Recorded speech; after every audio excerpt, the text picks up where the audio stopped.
Hello, friends and future authors. This is Lynn Liquidy Smartest. Welcome back to another episode of Publishing for Professionals. I am super stoked about today's episode because I'm always excited about guests, but I'm super excited about having this guest on for several reasons. And one is because this is my first book blueprint episode. And a book blueprint episode is a guest that comes on that is writing a book and wants to ask me questions about writing and publishing their book. And so today I have a wonderful guest on. Her name is Janet. Janet is an amazing coach. You definitely want to talk to her. She is a family and relationship therapist. She's a dating mentor and a sex talk educator. She is a podcast host and has 20 years of education and experience in a decade in relationship therapy. She blends deep professional expertise with raw personal experience in love, sex, intimacy, and emotional communication. She is fabulous to talk to. Janet, welcome to Publishing for Professionals. Well, welcome, Lynn. What a lovely way to welcome me. Well, I'm super excited that you're here for our first book Mm. blueprint episode. And so today we are going to talk about how to organize your information in your book and write your rough draft, because a lot of my clients are just stuck on like, how do I start my book? So Janet, let's just jump into it. Like, what's some of your initial questions about, hey, I've got these ideas in my head and I want to make it into a book? Yeah, and I don't want it to be boring. That's the thing, Lynn. So the structure needs to be able to have some sort of flow to it, and I'm not really sure how to do that and put my story, the story of, which is based around me spending the first 50 years of my life being a sexual mute. How do I put all that together, as well as putting some psychoeducation in there to help and support people, and sort of like a more of a stepping, how do I do the stepping stones to tell my story so that it all seems to make sense. I mean, Yeah. it feels overwhelming, really, to try and think, where do I start, and Yeah, how a does lot of my clients come to me like that. So you would be like, so let's look at like what you're trying to write first. So let's look at like the focus of your book. So the focus of your book is going to be a memoir. So it's going to be a nonfiction, correct? Okay, so you're going to have a nonfiction memoir that's also educational because you want to teach people things that you have learned along your personal journey about being sex positive and how to express yourself in dating and relationships and just being comfortable within your own body. So what is the purpose of your book to be like a lead magnet for your business? Like you want to hand it out to clients and say, hey, this is what I do, this is who I am, and obviously like for people to buy it on Amazon and know who you are and say, oh, I want to reach out to Janet because I want to work with her. Yeah, well, there's that, and it's also about my experiences. And I mean, when I was 50, and I ended up in a relationship with a sex and a porn addict, that was the catalyst.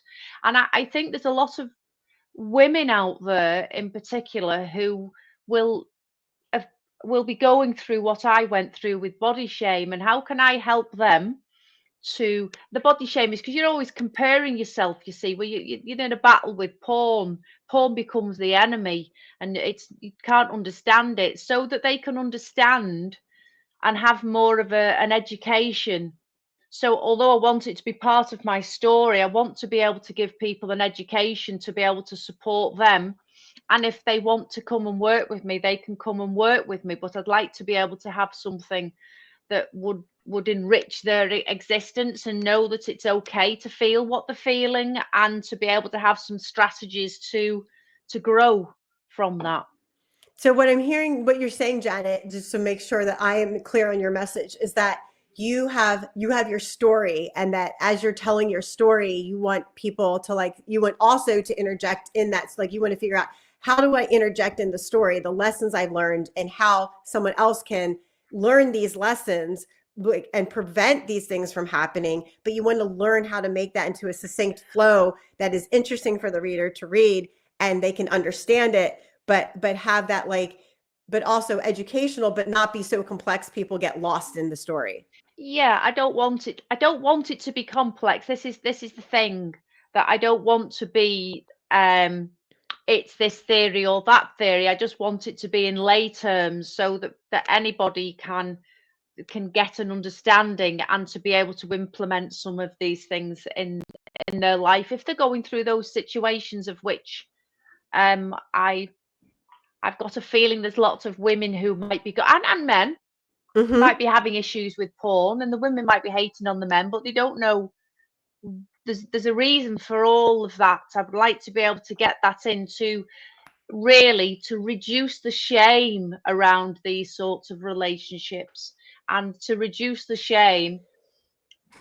One way to do it is to give the education around how I got to that point, because I was in a trauma bond relationship, you see. So it's there's my story has pockets of different types of trauma, and I'm always one for looking for gifts, and the only way that you can find a gift is to use your awareness and to have some techniques you can embed into your life. Right, right. Yeah. So you want to learn, you want to figure out like how you can tell those trauma stories for it to be a part of like the teaching and the lesson, right? But not be overwhelming for the reader when they're going through and reading it. But like, Yeah, but having enough of an impact that the reader feels like, oh, I understand what Janet went through when she did this, even if that hasn't happened to the reader. yeah, because they might have had it in some sort of similar way by being rejected. Because part of the process for me was being continually rejected by somebody who I thought was my partner. I didn't know what was going on behind the scenes. I was very naive. Let's say I was very naive. Mm-hmm. Yeah. Well, I mean, and that's it's funny when you said that. I'm thinking of my daughter's partner, my youngest daughter's partner, because he's like super sweet and very nice, but yeah, he has that naive thing. And so it's Mm, very easy for people like that to take advantage of people who don't know, right? yeah. Because you just don't know. Yes. Like if you knew, then you would be like, oh, this isn't right. But okay, Yeah. so you want to tell your story, you want to have enough of the story in there, like that you obviously you want to tell the story how it happened in a way that's interesting to the reader, that's very clear for them to understand how this lesson that you're teaching them applies to that story. And that's actually I just spoke with somebody yesterday, another woman who just signed on, and she has the same thing. Like she has this big life story and she wants to teach people what she's learned through Mm, all of these experiences and how, like, what she thought was what she learned out of them that was positive, and what she thought like, oh, I would have been much better to do without this. And that's really hard to discern, especially when it's your story, because you're so personally attached to it. And like, okay, mm, well, what part of my personal story do I need to share to be effective? Right. But not, and what part of my personal story do I not need to share, because it's not going to make a better impact for my book, or on my listener or my reader, or B, like it's just going to be basically like it might be too much information for them to take in, right? It might not help with teaching, the teaching aspect, the educational piece of your book. So I would say one of the things you can do to start with organizing your thing is just to start a timeline. So like, what part in your mm, timeline, Janet, do you think would be a good place to start this story? Because it doesn't have to be your whole life, right? Like it doesn't have to be. And also the other thing with choosing when you're going to start your story is you can start your story at age 40 if you wanted to, or 45. And then when you get to a piece where you need to explain backstory, you can explain a little backstory as you go. So you mm, don't have to start like, I was a child at age 3 and this is how like my life went, right? Because we don't need to know your whole life story to get mm, a lot out of that reading that information, right? The reader just needs to know the context that applies, to have enough background to refer to it when they're reading your mm, story. So what part do you think fits that the best to start off your story? Like what age mm. range? Um, well, there's a few points that come to mind. I could start from 50 when I left teaching and met this new partner, or I could start, as you see, because also it'll have generational trauma that I've brought in through my Irish background. I could start see, it's how interesting it makes. Should I start more ancestral? Oh, I I see don't what you know. mean. Yeah. So if you didn't start at 50, what other age would you think you might start at? Are you thinking of like I maybe either doing 50 or starting out with the ancestral piece? Yeah, I could start older, or because the story actually starts before I was born. You see, when I was adopted, because the story is of adoption. You could start Mm. with the day that I was born, because I've been born into grief. I haven't been born into love.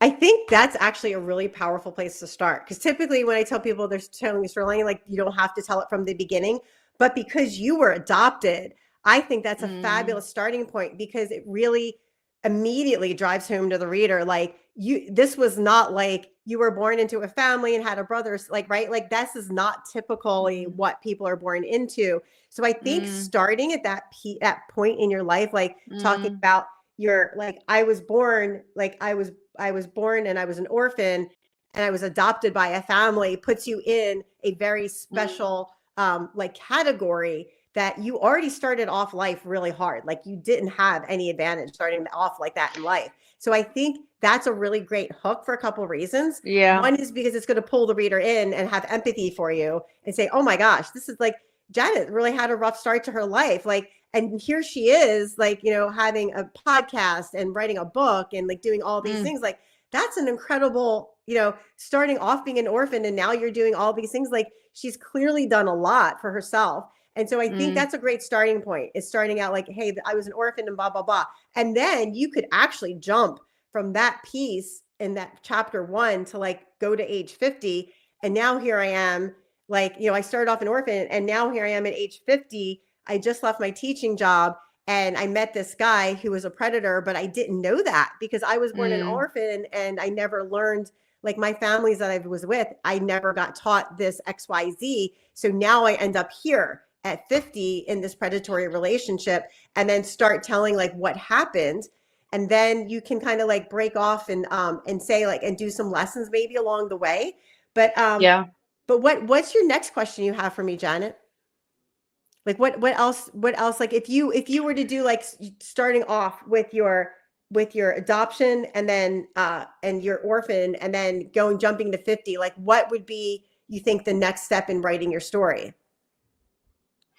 Yeah, and I think that being the 50 is important because I didn't realize the impact of my adoption until I was 50. Mm. It was getting into that second relationship. Well, I wasn't, it was a third relationship, but I recognized that all the relationships that I got into had was were a low level intimacy, because I had low level intimacy because I was feared of getting close to anybody because of being given away. And then I could actually go back to start to recognize all those points. Yeah, there's a back and a forth, isn't there? It's how do you navigate it where you want to Yeah, so navigating. so, do you know, being in the presence of being 50 maybe, but then recognizing that this didn't start here. This and me not knowing, and me being clueless, shall we say, to keep going back into a story that helps me to understand who I am. Yeah, so I think the piece of advice I usually give people who are writing a book like yours is that the best way to do it is like to set up this timeline. So you have your adoption and then like realizing how your adoption affected you in your relationship and write that timeline out and then just like kind of like brain dump that, right? Like brain dump all that information down and then go back and be like, okay, what pieces need to be like rearranged or like, oh, I can put this little lesson into this spot, and then keep going there, and then you can come back and like and then go through and edit it again. And so stories like this do take more editing just because A, it's very personal, right? And B, you have to figure out what you want to share, what you don't want to share. Because I had a client who wrote a memoir. He was like, I want to share this. I don't want to share this. I want to. So he went back and forth a lot, just like figuring out what he wanted to share and what he didn't want to share.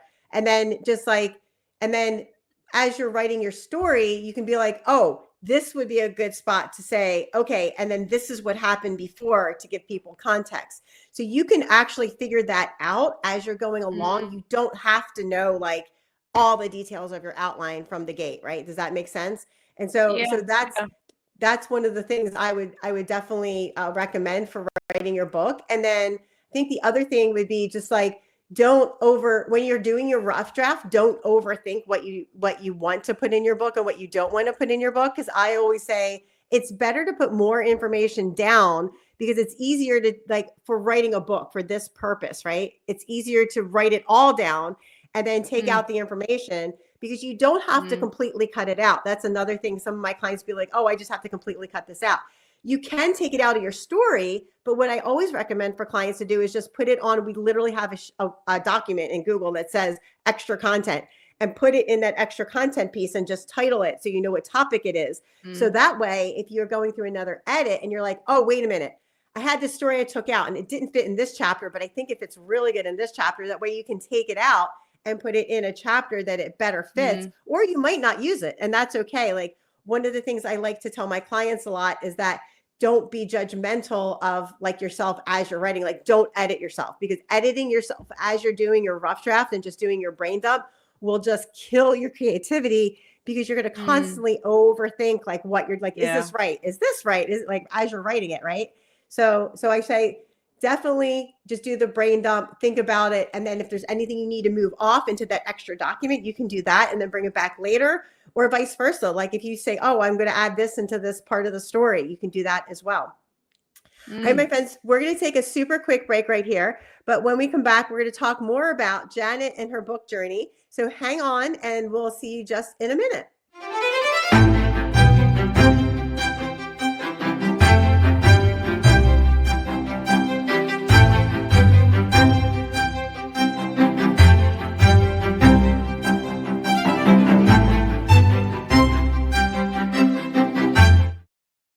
Hey, my friends, this is Lynn Liquidy, and we are back for our first book blueprint episode. And we're with Janet, who is a fabulous therapist, and she is a fabulous coach. You definitely want to check her out. I've got her Instagram up here. If you are watching this on YouTube, all of her links will be in the show notes below and or in the YouTube comments below. So make sure that you reach out and connect with Janet. If what she's saying is interesting to you, because I love what Janet does. Okay, so Janet, before the break, we talked about putting together your story and how to organize it a bit, with adding those little pieces in as you go along and not overthinking it, just writing it out. What would be like, so in your head now, like what's the next question that's coming up for you as far as writing your book? Yeah, the next question is without putting any pressure on myself, how much should I be writing? How, should I aim to do so much a day? Should I don't know, is it a guideline so that there's a flow in the writing? Yeah, so that's a great question. And that comes down to like a writing habit, right? So like, one, I always suggest to people, like, writing habits are like good sleep hygiene. And if people are listening aren't where good sleep hygiene is, all sleep hygiene means is like the good habits you do to get yourself ready for bed, right? Like making sure that you're calm before you go to bed and all those good things. So a good writing habit would look like you want to write in a space that doesn't have a lot of distraction for you. Like, I never write in my bed. I don't do any work in my bed because of sleep hygiene, right? Because like, I know I want, bed is two things for me. One is sleeping and the other one is not working or watching TV. So that's one thing, is you want to work in a space that is relatively free of distraction, that you're comfortable in, that you can be creative in, that is really calming for you. Because the more calming the space is, the more your creativity can flow. The other thing is pick a time of the day where you write the best. For some people, it's late at night. For some people, it's like 6 a.m. in the morning. So whatever time you are at your like mental and brain best is a good time to pick. So it might be at 6 o'clock in the morning. So what would be a good time for you, Janet, based on your natural biorhythms and how you know you're creative?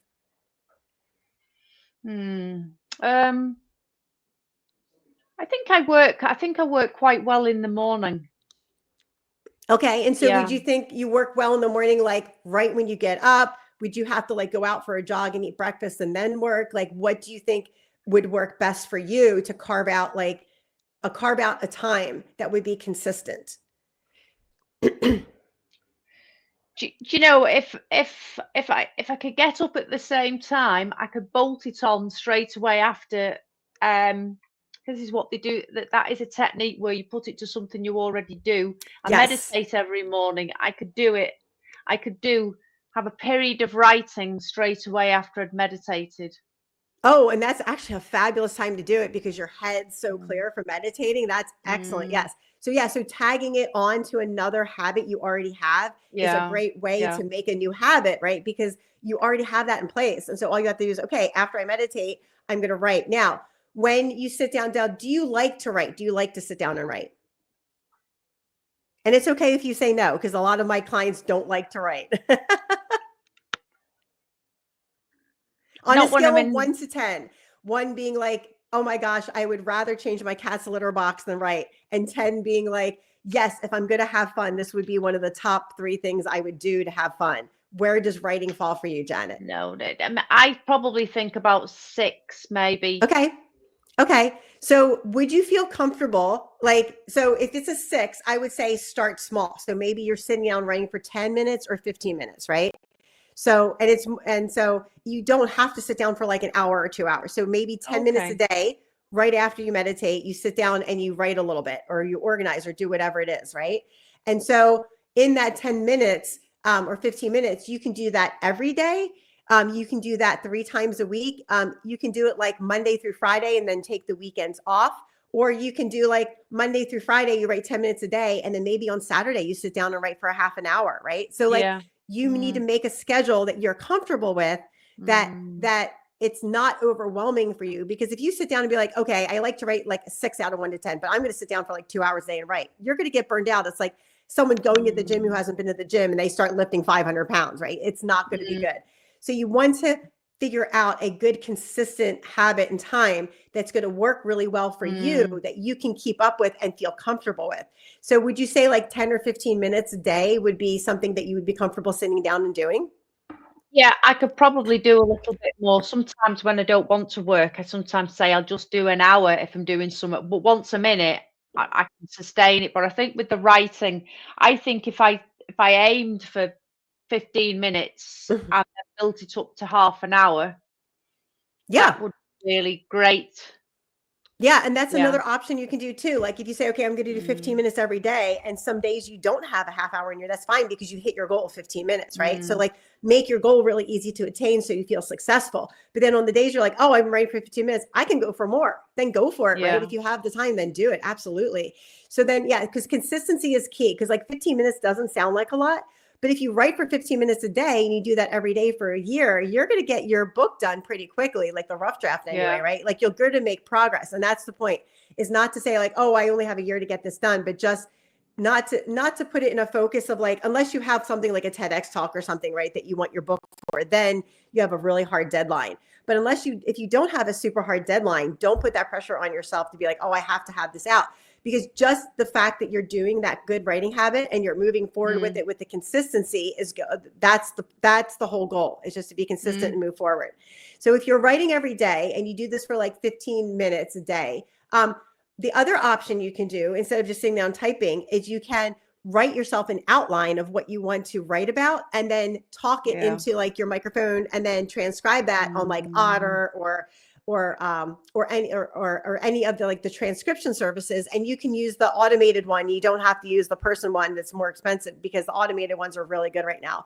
And then you take that and you can copy it and put it in a document. However, with that part, you do need to do obviously a little more cleaning up, because it's a transcription and the transcription can't just directly copy into book content. So that's another option. So would you feel comfortable doing like the audio piece, Janet, or do you think you feel more comfortable doing the sitting down and typing piece? I could probably have a go at both, but I do like the option of speaking into something that I don't have to type or be as if I'm at a computer. I could just get my phone and Mm-hmm. start to. So I think a mix of both would work for me. Yeah. Okay. Awesome. Yeah. And you can do that too. You can do a mix. You can try like 1 week, maybe try the audio and see how that works. Yeah. And then the next week, because Mm. I always tell people, if you're going to try 2 different things, don't flip flop the days, because you could be having a bad day and be like, oh, audio didn't work, but it wasn't because of the audio. It was because your day wasn't going very well. So I try it for a week, maybe try starting off with the audio, because I know you're a podcaster, so that you are very comfortable with talking with your voice. And so start that and do that for a week. And then the next week, try typing it out and see, like, and then write like your pros and cons list. Like once you get done a week of audio, make a pros and cons list and physically write it out. Like, what did I like about this? What didn't I like about this? And then just keep writing until you can't think of anything else. And then the next week, start typing it out. And then at the end of that week, do your pros and cons list. Be like, what did I love about typing it out? And what did I not like about typing it out? Because it seems like a lot of work, it's front loading. But if you do all this work in the front, it's going to be so much easier for you moving forward in your book, because you're going to have a system and you're going to have it down. You're like, I know it works for me. And so that's really the important piece, is just finding what works for you to write your book. So what would be your next question that you have for like writing your book, Janet, as far as like getting your book done? I can just see all this writing and then me having to edit it. Is there a process? Should you edit as you go along? Should you edit once a week? Should you edit at the end? I don't know. What do you? So when I'm personally writing my own book, what I do, and I also recommend this to my clients, is I say, if you have an idea to write something new, write something new. If you sit down and you're like, that chapter I wrote yesterday, I think it needs to go back and get this week because I just thought of this after I wrote it. Then go back and do that. So there's no like hard and fast, like, oh, once you get past 1,000 words to edit. I always tell people, whatever you feel needs to be done next, do that next. So if you feel like, oh, I need to write more new content, do that. If you feel like you need to go back all the way to the beginning and change something, then do that. Just don't get caught up in the like indecision thing. Be like, oh, I don't know. Should I do that? Shouldn't I do that? Like if you get really caught up in something, write it down and put it aside and then do something different. Because one of the things I know that I see with all of my clients is that they get caught up in something, then that ends up really stifling their progress. And then they just stop writing their book altogether. And that's when I hear people come back to me and they say, oh, I've had this book and I wrote it like 10 years ago and I just picked it back up, right? Because they were so like anxious about writing the book that they couldn't even do it anymore. I can imagine. Feels big. It feels big, that, doesn't it? Right. Yeah. And so, exactly. You don't want to make your book feel so big it's overwhelming, right? You want it to be like, okay, this is a big project and I'm working on it, but it's exciting because I'm biting it off in little pieces. Yeah, I like that technique. Yeah. So what other questions do you have about, because we have time for another question. If you have any questions about like writing your book and editing.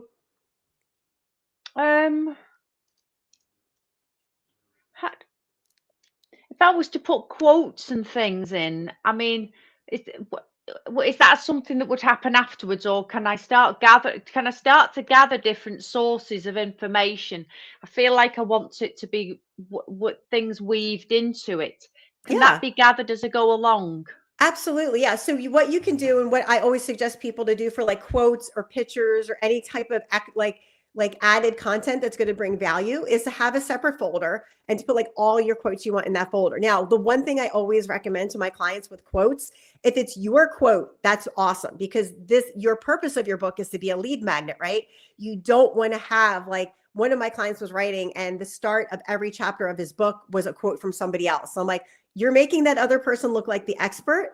So while it's fine to have quotes from somebody else in your book, I wouldn't start out a chapter with it. And I definitely wouldn't put it in every chapter. So if you're going to have a lot of quotes, make it either be from like your clients that you've gotten permission from to put their quote in your book, like written permission, because you want to have that to keep yourself CYA, right?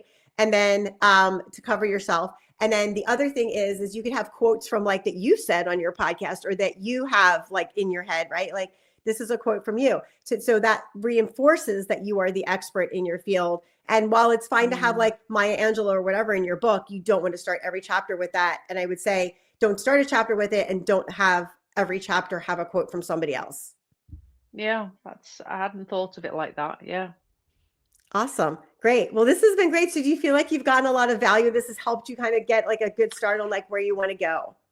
Well, it does, because I feel encouraged, I feel inspired to start, because I've got some ideas that I've put on a document and I've got some bits, but I haven't had a structure or like you've explained, to sort of have it embedded into something that you do in the week, so it becomes a very natural process. Yeah, because the more natural it becomes, then it's like, oh, now I'm a writer because I'm writing every day, right? To like Yeah. see yourself as a writer if you don't do that for a living. For me, it's very easy to see myself as a writer because I do it all the time. But like if that's not your profession, then you have to get into the habit of doing that and being like, okay, this is Mm, what a writer does. I'm being a writer writing my book. So that's mm, super important. Well, Jad, this has been fabulous. I love having you come on today as my guest to help mm. you with, like, just getting started on your book, because so many of my clients get stuck right in the beginning, like exactly where you're at. They're just like, I have all these Yeah. great ideas and I don't know how to organize them.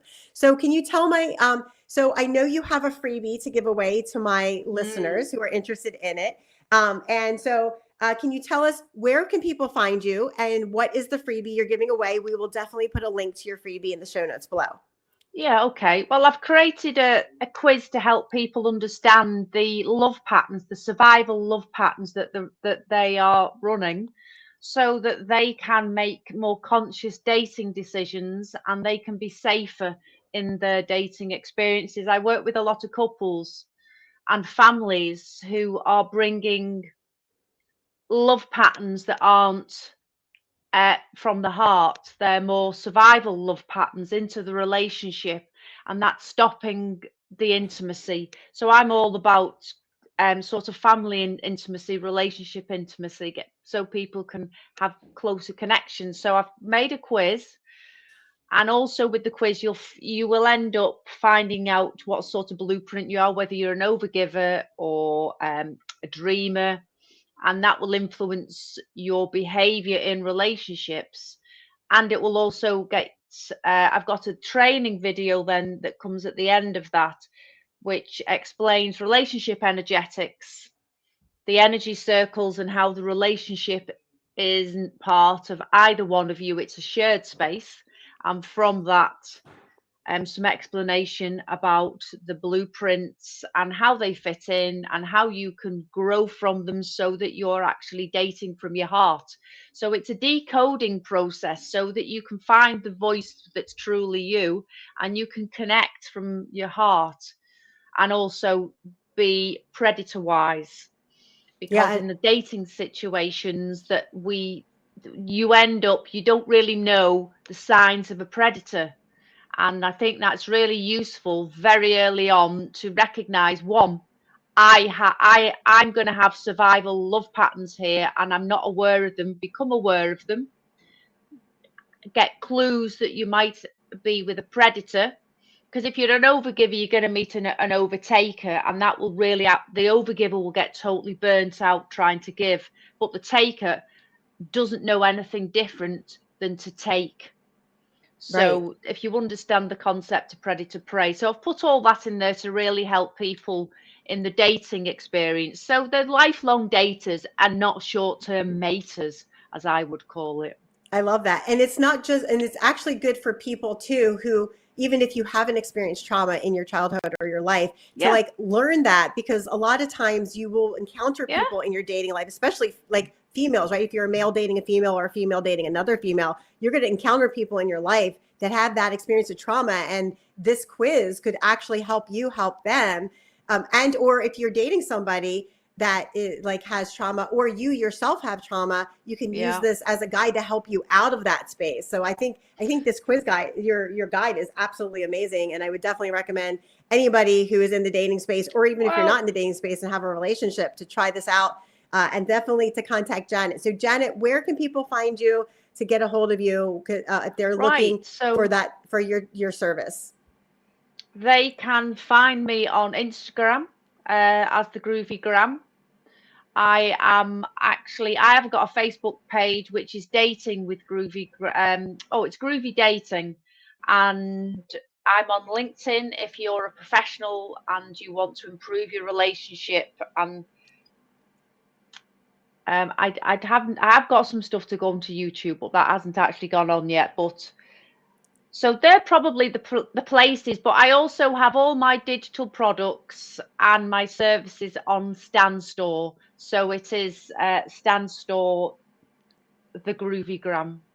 Got it. And we'll put all those links in the show notes below. Well, Janet, thank you so much for coming on today and sharing your book journey with us. It's really exciting. And I know this has helped Yeah, thank a lot you. of people who are listening to this help get started on their journey.